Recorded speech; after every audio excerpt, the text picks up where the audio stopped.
Uma das perguntas que eu mais recebo é: como desenvolver talentos na minha empresa? Todo empresário se depara naquele momento de crescimento com o desafio de encontrar mais pessoas para ajudá-lo. Então imagina que hoje você tem aí uma equipe com 10 funcionários, por exemplo. Sua empresa começou a dar certo, tem mais demanda, só que para atender essas demandas você vai precisar de mais pessoas na sua empresa. Porém, nesse momento que você vai se deparar com a dúvida de desenvolver um talento interno ou trazer alguém de fora. Quando eu devo desenvolver esse talento? Quando eu devo trazer ele de fora? Vamos falar sobre isso? Aqui no livro Poder da Gestão, Rafael Catolé, eu li uma frase que acendeu a ideia de fazer esse vídeo, em que ele diz o seguinte: não subestime a dificuldade de desenvolver um talento. E o porquê que ele diz isso? Se você parar para pensar, a ideia de desenvolvimento de talentos, de você dar oportunidade para quem já está na empresa, ela é a mais correta, ela é a mais adequada, inclusive. Porém, as pessoas subestimam muito e muitas vezes elas fazem um plano muito bom, porém não conseguem executar com a eficiência que é necessário. Imagina, por exemplo, você vai ter que desenvolver uma pessoa, você vai ter que investir tempo, conhecimento, dinheiro para que ela assuma esse papel. Vamos dar um exemplo prático. Você quer ter uma pessoa ali do seu estoque e transformar em vendedor ou em comprador. E aí, para você fazer isso, você vai ter que despender de tempo dessa pessoa fora do setor dela. Então, se ele é um estoquista, você vai ter que repor um outro estoquista para ele ter tempo de ser treinado. E você vai ter que tirar o tempo do comprador ou de outro vendedor para treinar esse novo. Então é um desafio que não é muito fácil. Porém, se der certo, seria muito bom, não é mesmo? Qual que é a ideia aqui? Desenvolver um talento pode ser uma ideia muito boa, mas muitas vezes a execução não acompanha a ideia, porque você está muito ocupado, você está na correria. Ou você, por exemplo, quer treinar um vendedor, pondo ele do lado de outro. E o que acontece? Esse outro vendedor, ele está querendo vender. Ele ganha conforme a venda, não conforme ele ensina. E aí, naturalmente, a pessoa que está sendo ensinada não aprende, passa por maus bocados e até desiste da vaga. Vou contar um caso para vocês. Um vendedor estava ensinando o outro e o vendedor que já tinha experiência estava ali ocupado na correria, o telefone tocando, e o do lado atendeu o telefone porque ele estava mais tranquilo. O cliente perguntou para ele uma peça.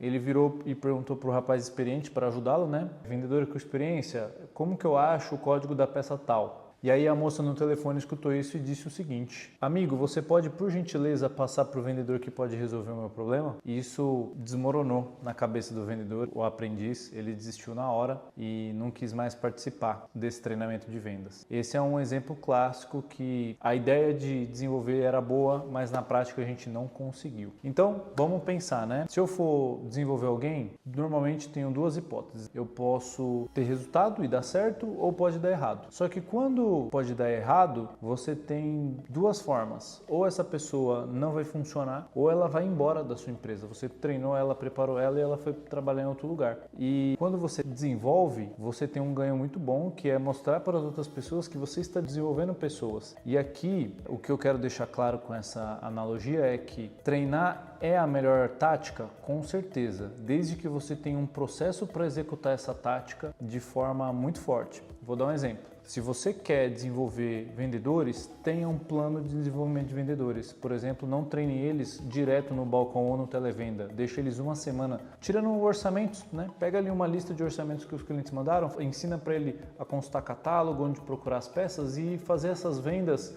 de forma fake, que aí na hora que ele for para o campo de batalha, ele já sabe atirar. Essa é uma fórmula que pode ajudar muito e a gente está colocando execução no plano de desenvolvimento. Mas a outra questão também é a seguinte: buscar no mercado é sempre uma boa alternativa para quando você não encontra. Em contrapartida, encontrar no mercado, a pessoa já vem pronta, ela só vai ter que se adequar à sua cultura. E esse dispêndio de tempo, de treinamento não vai ser necessário. E aí eu te pergunto, nesse cenário, qual é a melhor tática? A melhor tática é a seguinte: você ter um planejamento para ambos os casos. Vou dar um exemplo. Se você é um autopeças e você vende, depende de venda, né? Um varejo, ele só existe para vender, né? Ele compra para vender produtos, então a atividade de venda é a atividade mais importante. Como que eu devo me preparar em relação a isso, Matheus? Eu devo sempre estar desenvolvendo e sempre contratando. O meu time de RH, sempre que vê um currículo de um bom vendedor, vai ligar e entrar em contato. Da mesma forma, todo mês eu vou lançar um novo vendedor, porque eu sei que é uma coisa que se eu perder eu tô ferrado, se um se acidentar já leva muita venda embora. hora, então eu já me preparo para isso. Funções que você não encontra muito no mercado, como um comprador de autopeças que é específico, é o ideal você sempre ter desenvolvendo alguém, não na hora que você já precisa do comprador, mas com uma certa antecedência, com um certo planejamento. Se, por exemplo, você hoje é o comprador e daqui a 6 meses você não quer mais ser o comprador da sua empresa, você começa agora uma preparação e aí onde entra a grande dica. Não treine só um, treine 2, prepare 2 pessoas para que caso uma não fique, a outra esteja com você. E a mesma coisa em relação a um funcionário externo. Por que seu RH não pode estar de olho? Vai que aparece um comprador com experiência. A grande dica que eu quero dar aqui é essa. Um não elimina o outro. A gente tem que sempre buscar desenvolver talentos na empresa, é obrigatório, você tem que fazer isso, só que você tem que fazer isso sem desespero. Desenvolver o talento não é assim, eu perdi um vendedor, agora eu pego um estoquista e põe lá para vender. Isso não é desenvolver, isso é tapar buraco. Desenvolver eu já sei que vai vir a faltar vendedores na minha empresa. O que eu faço? Eu já estou treinando um para ficar bom ali, para já ficar nas férias do outro vendedor com experiência. Eu sei que eu vou precisar de comprador quando a minha empresa crescer em tal tamanho, então eu já vou desenvolver um comprador agora.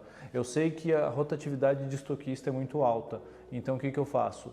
Eu já estou sempre contratando independente da demanda. Se aparecem 3 bons currículos e eu tenho 2 vagas, eu já contrato os 2 melhores desses 3 ficou melhor e eu já deixo na empresa. Se eu vejo que esses 3 têm um potencial, eu contrato os 3 e passo um para esse outro setor que eu quero desenvolver. Eu sempre coloco como a mais e eu executo a estratégia de desenvolvimento. Eu não simplesmente jogo a pessoa para fazer.